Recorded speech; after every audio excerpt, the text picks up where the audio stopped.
Hey folks, I'm Papa Boris, and in this video I'm going to share with you a game I discovered in a Reddit ad of all places, Master of Peace. This is the demo, the game is not released yet, but it is very promising as a proof of concept. I don't like too much blabber at the beginning of YouTube videos, so let's dive right in. At the beginning of a run, you choose a deck, and this game is a little bit different in that decks are basically collections of units. Your cards in this game are people who you'll be placing onto a board. So there's two options in the demo. We'll go ahead and just play with the default group for this map, or for this particular run, and let's just go ahead and start.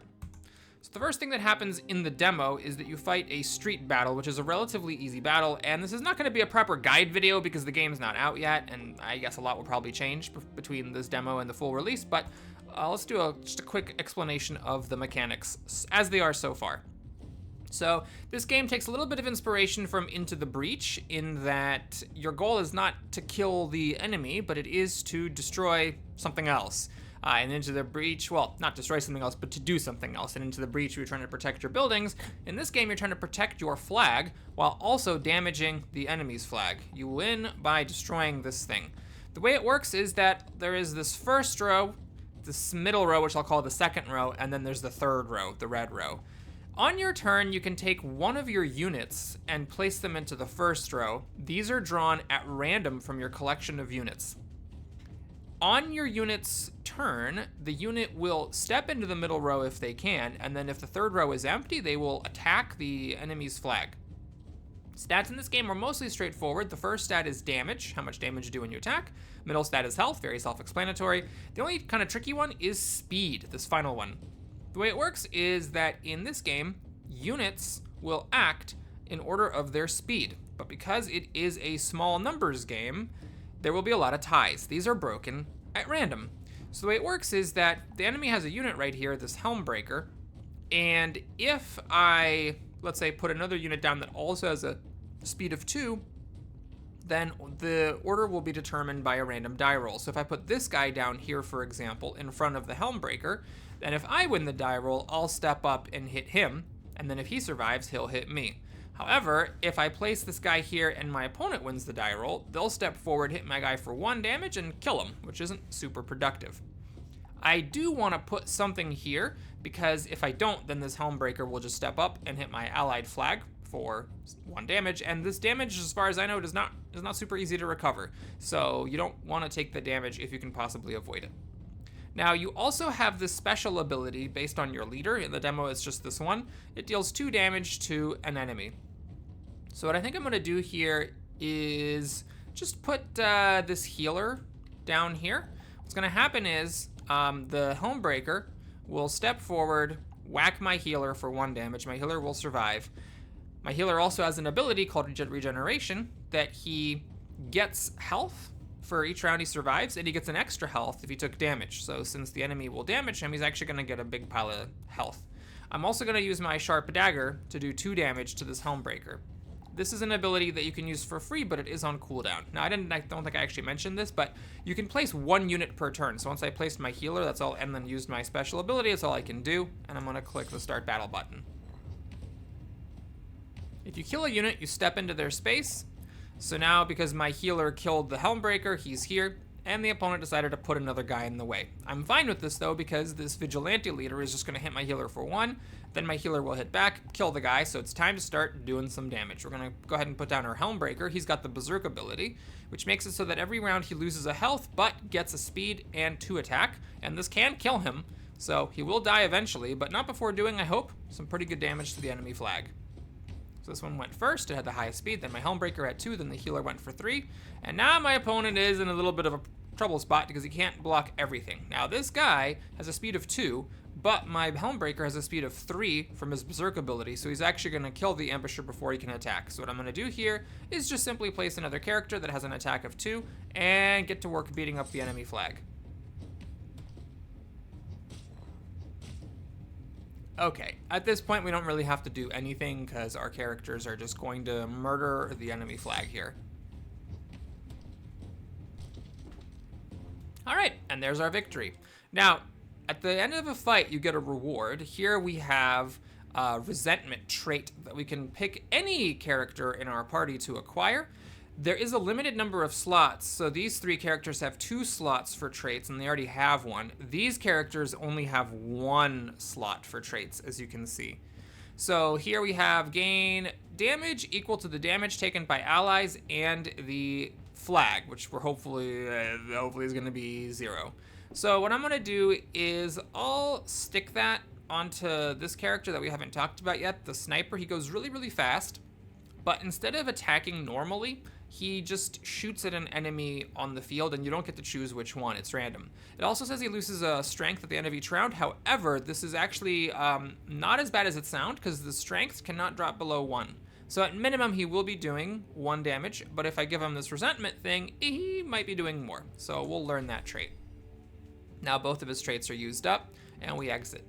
But in addition to the reward at the end of a battle, you get actually kind of like a lot of rewards in between battles. We're going to be fighting an elite here, but in between we're going to get to do a whole lot of stuff. There's always a card event right before the battle, but then kind of in the way it seems to be randomized, and there's also paths you have to check. So sometimes you can like kind of go wherever. Like in this case, there's paths connecting the gallows to the saloon and the boot camp. So if you choose to go here, then you could pick either one of these, but there isn't a road from the tavern to the saloon, for example. So if you do choose to go this way, you're kind of forced to go into this option. Let's take a quick look at our options here. So Relic Shop gives you a choice of one of 2 relics. Relics work just like they do in a lot of different deck building roguelikes. It's just like a bonus that you get forever. And this lets you upgrade the stats of one of your mercenaries. Going here also lets me go to the bookstore to get some items that I'm going to be forced to go to the boot camp. Yeah, let's go ahead and upgrade some stats at the Shaman's Hut here. So I have a choice of upgrading someone's attack or upgrading someone's health. What I'm going to do is upgrade the health of my regenerator guy, because I want to make sure that he survives, or at least has as much of a chance as possible of surviving enemy attacks. With his health up, he's able to now get hit by an enemy that has 3 HP and survive, and then his regeneration kicks in, and hopefully he can become an unmovable obstacle in the field of combat. Now the gallows is an interesting one. You can execute someone on your squad and then pass their traits on to a different character. The idea is that if you have some abilities on a character, but that character's stats suck, you can move them to someone whose stats maybe are better. So I could, for example, try to move the sniping and the resentment onto someone who maybe has like more health and more attack to start with. I'm not 100% sure how this works though. I don't know if I can get 2 traits on this blacksmith. If you go to the gallows, you can also kill just a regular guy just to get him out of your deck. And then if you kill someone with no traits, the game will actually let you kill someone else. But we're gonna pass on that because I found that having more guys, even junky guys, is useful, even though it means that in your starting draw of your first 3, you might not get one of your good guys. We can also get an upgraded mercenary here, meaning you get to add someone to your squad that has 2 spots for traits and usually has a trait to start with, or we can get items. It's kind of an interesting one. Items don't cost anything, but you have a maximum of 3 item slots, and they're just like single-use things, unlike relics. We'll go to the tavern to get an upgraded mercenary here. So we can get, actually very similar to the healer we already have. This is actually, I believe, identical, where he has a health upgrade and the regeneration ability. The Sword Dancer, when attacking an enemy, gain a strength, and if the enemy is defeated, gain additional strength. And he starts with 3 speed, and he actually has a decent amount of health. When an enemy attempts to attack the ally's flag from an empty tile, move to the front of the enemy and gain 2 health. That's really interesting. So he has a lot of health, and this gives me some flexibility. Let's take the defensive guy, though not without some misgivings. All right, now we only have one option, boot camp. So the boot camp's kind of like the gallows. It lets you get rid of somebody, but in addition to getting rid of somebody, you then get to get somebody back. So you can get rid of somebody who has like crap for stats and get someone better. I'm gonna get rid of this messenger who's super fast, but whose attack and health both suck. So we'll just get rid of him, and now we get someone better in their place. So it's kind of like a less committal version of the gallows. All right, we got the speed chant. Increase the speed of other allies by an amount equal to 8 speed. So this is like a utility guy. He sucks, but you can raise everybody's speed to make your allies go faster than the enemy. We have yet another copy of the healer, or the Holy Swordsman. This is the one who gets strength equal to the damage taken by allies and the flag. Let's go for the buffer so that maybe I just don't plan to play him unless it seems like the allies I already have on the battlefield could benefit from a speed boost. All right, we now have a card event. We can either recover flag durability, which is fine because we already have max durability, or a positive rumor, pretty cool. So rumors are kind of like bonuses that don't take up one of your trait slots. This is lose a health and gain 2 speed. It's pretty bad because the Helmbreaker loses health every round. So losing a health to start with means he sticks around a lot less often. And his Berserk thing was already giving him speed. That actually was about the worst thing that could have possibly happened. But now we go into the elite battle. All right, so this is a harder battle. Still just 6 damage on the enemy flag. We have this guy starting out here. Gain attack when hit, and then whenever it activates, increase the amount of strength gained. Okie dokie! We're gonna be doing the sharp dagger on you because you need to die as soon as humanly possible. So now, if I do this, I could survive this guy's hit. This guy, if I lose the coin flip, is actually gonna die, but my Watchtower guard will snipe this thing to death. So I'm gonna park this guard behind this tree, because I don't want him to get hit by anybody, and we're just gonna snipe this thing to death. Note that this guy cannot hit the enemy flag. He can only hit enemy units. All right, this is just a 1-5, so a big beefcake, but not super scary. Unfortunately, I don't have my regenerating healer dude. So I think what we're gonna do here is put down this guy just because he hits for 2 and has a lot of health, so he'll kill this guy before the guy kills him. And we also have our sniper, who's gonna be helping to finish this guy off. Okay, so we can still survive here. We have a 3-3 coming on, just a regular old 3-3, which is a little bit scary because this guy will kill anything I currently have. I am still not drawing my regenerator. I could put this down and he'll die. All right, we're gonna put a sacrifice out here. We're just gonna have this guy do 2 damage to the High Priest and then die. The speed here is nice because it means he at least gets his damage off before dying. All right, the sniper chose to hit that guy, which is actually pretty lucky for me because it means I kill him, and this guy even lives, which I wasn't actually expecting, but yes, that actually happened. When attacking an enemy, attack an additional random enemy whose speed is lower than this mercenary.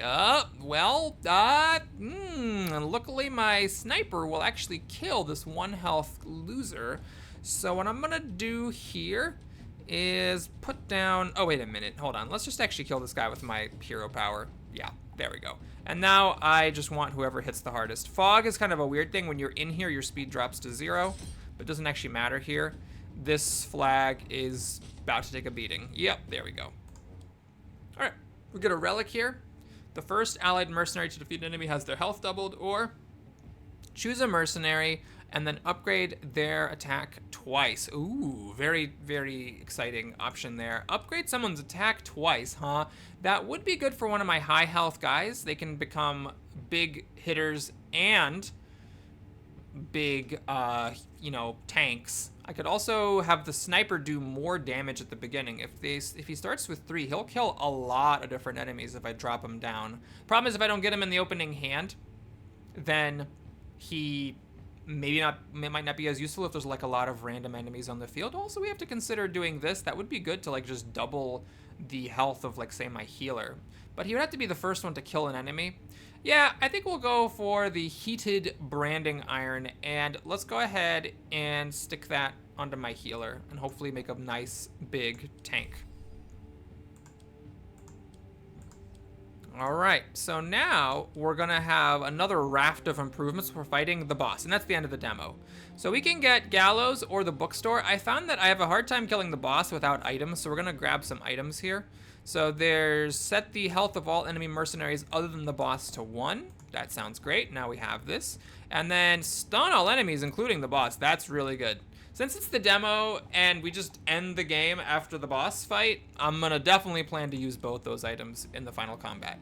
We can get another relic, or we can replace a basic mercenary with an upgraded one. If I go here, I'm also going to the saloon to get a rumor for a mercenary. If I go here, I can choose to get the saloon or the shaman's hut just to get a stat upgrade. What's my relic? Ah, yes, this is just a nothing. It already did its thing. Okay, we're gonna replace a generic mercenary with a better one. I think that this 132 is a little bit underwhelming, so we'll send them away. And now we can get another 132, only deals damage to all enemies equal to its speed when placed. That's pretty cool. Gain strength equal to, yep, we've already seen that. And then another healer. Okay, we're gonna try this. This is just like a little bit of another utility thing where I just pop him down and do 2 damage to all enemies on the field. That actually goes really nicely with the Grimoire of Judgment. It actually makes this a board wipe other than the boss. So I think that's actually kind of good. And now we have to go to the saloon, but that's fine. I would have, I think, wanted that anyways.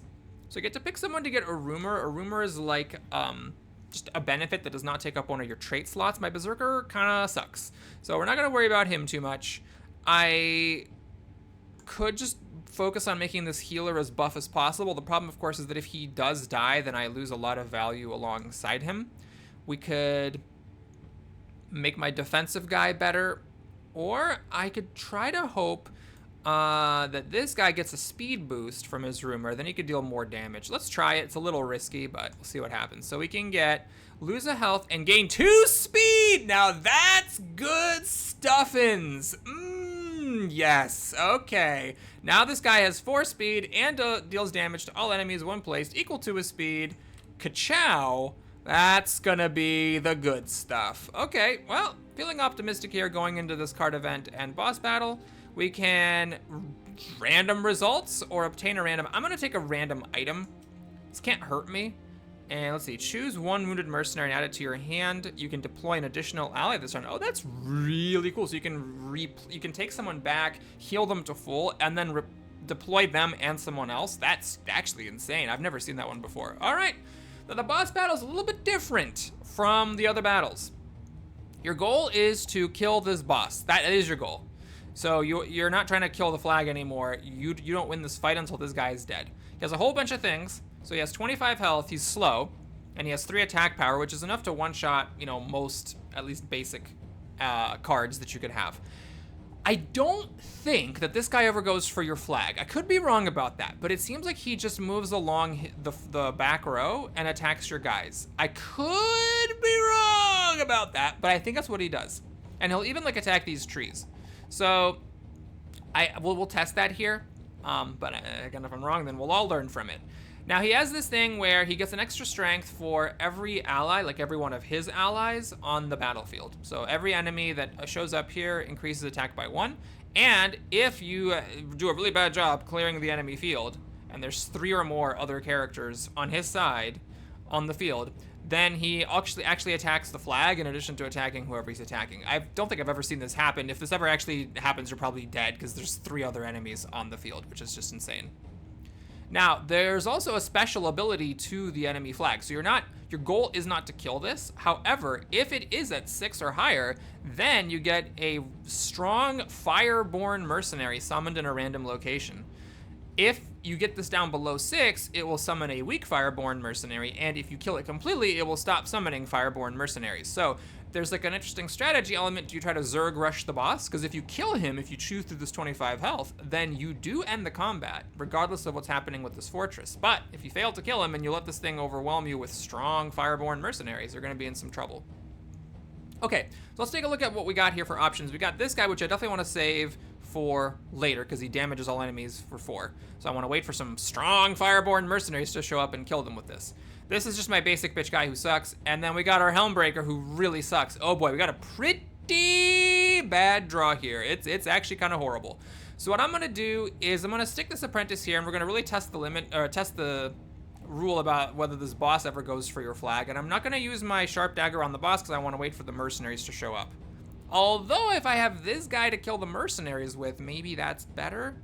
Now I'm gonna hold on to this. So we're gonna also we can see set the health, stun. I could stun the boss, and then that maybe later. Actually, this is really good for this guy. As long as he doesn't die, or this guy. As long as he this guy. This is the guy. As long as he doesn't die, I can pick him up and use him again. I can maybe stick him behind a tree so he doesn't get killed. Interesting. Okay, so we battle. Is this guy gonna go up to me? No, he steps to the side, and then he didn't attack. Why didn't he attack? I don't know why he didn't attack. Don't know. Do not know. All right, so now we got this guy. Increases the speed of all other... kind of sucks. All right, so now I can choose to put this guy down. The problem is that he'll just die. This guy really, really sucks. He'll just die on his own. Like, if I put him down, even if I sharp dagger this thing, he'll step up, kill this thing, and then he'll get berserky, and then he'll die the following round. On the other hand, do I want to use this priest?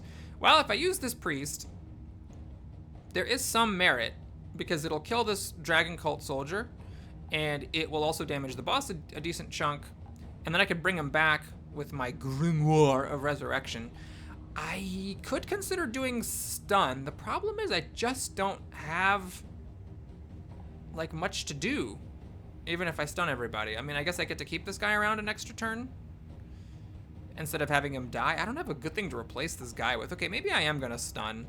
We're just gonna do this basically to stun the boss. Then we're gonna put this guy here. So what's gonna happen is that when he drops, he'll kill the soldier in front of him. And then I really should just I should have used this last turn. Now this is a cooldown behind, but I just think I didn't need to save it.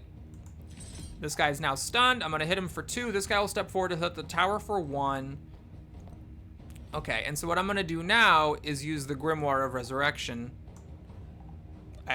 Oh, it has to be a wounded one. Oopsie. This guy's not wounded, so he's just gonna get whacked to death by the boss. Oh, that was silly. Oh, now I should have maybe used the stun to stop this guy from getting whacked to death. Oopsie. Okay, so now this thing is going to live and then kill my apprentice, and this guy is going to kill my agile priest. Okay, it's a problem. Let's see here. When an enemy attempts to attack, okay, I got that guy, and I got my Helmbreaker, and I got increased speed of all other. So if mercenaries affected by the fog have their speed reduced to 0, can I raise their speed up? Could I do that? It's not really that helpful, because even if this guy attacks, he's just attacking for 1, and then he's dying. So it's not that big of a deal. I think we need to stick this guy in here, and, you know, get him going against the boss. Ah, crap. Okay, I'm gonna pop this Grimoire. It feels a little weird, but this way my guy kills the Dragon Cult soldier and doesn't die, so he's around to maybe take another hit later. Okay, so my guy died. This guy won the die roll to go first, which actually kind of sucked because then he didn't get to step up, which is kind of interesting. What are you? Raid. Attacking an additional random enemy whose speed is lower. That's fine. So he'll step up into the fog, hit my guy for 2, my guy will hit back. This guy will hit the boss, then he'll die. I finally got my healer. So we're gonna do this, get him on the board. Whack, whack, and whack. Now the boss kills the guy and then steps over. All right, this guy is going to kill my Dark Heavy Cavalry, unfortunately. Got my sniper here. The speed. Now, will this increase the speed of the guy in the fog? It doesn't matter. He'll just hit the boss a bit and then still die. This guy still sucks. Okay. Okay. So we're going to just park the sniper back here. And I'm going to take a little bit of a chance. We're going to dagger that guy. There's a 50-50 chance my sniper will kill this follower and let my healer do 4 damage to the flag. What are you? Not useful. Okay. Actually, I could bring this guy back, could I not? Because he's wounded, isn't he? He has 5 health to start with. So I could bring him back, and then he could actually survive the attack from this boss. I think I am going to do that. Did I? Where? What? Oh, Jesus. Wait, what? What? I thought I could bring the guy back. oh God. Does wounded mean that they're dead? I thought wounded means they took damage. I guess I brought this guy back. This guy was wounded in the sense that he died. Oops. Okay. Well, that means this guy's gonna die. I thought I could bring him up from the battlefield. Apparently wounded, though, means it's actually even better than I thought. It actually brings back someone who's dead. But of course, if I had understood it worked that way, I would have let someone good die and then brought them back. Okay. Well, we'll get there. We'll get there. Why don't we do this guy here? Get everybody's speed up. This guy's speed is still 0, so we found that out for science. But now my healer will go before this Dragon Cult follower and kill him before getting damaged. Okay, never mind. We got lucky. We killed the guy with sniping, and we damaged the fortress below 6, so now we're getting weaker guys coming out. When you survive being hit, get a strength and a heart. Oh boy, okay. That's a problem. So I can't actually do anything to, like, work on that guy anymore. We just gotta put somebody down here. We got a fast guy. Oh, wait, these are all, oh my god, this guy, it's not just the speed of the allies on the battlefield, it's all other allies for the rest of the life? What the heck? Okay. Alrighty. Fine, then, I suppose. I'm kind of out of room, but we'll stick that guy there. Call it a day. Okay, sniping on the boss. Getting the boss down pretty good here. Uh-huh. You're gonna kill my guy and step into the fog. Okie doke. So what's happening here? You're a speed 0. Why is your speed 0? Oh, because you got restrained. That means that this guy will act first and kill my healer, unfortunately. All right, well, we have a problem here because this is a bad man. His speed is 0, but unfortunately he has 3 health. So he is gonna kill whichever character I place. Well, we gotta throw something in front of him. The sniper has 10? Wait, what is going on? What is, what? Oh, okay, so I guess it's because he had that resentment thing that gave him extra damage per wounded guy, and I guess that was going faster, like raising his attack faster than he was losing every turn from the sniping ability. Okay, well, I got lucky, hit the boss, and the boss died. So that's it. Thanks for watching, everybody. Hope you enjoyed it. Please like and or subscribe, and I'll see you again soon. Take care.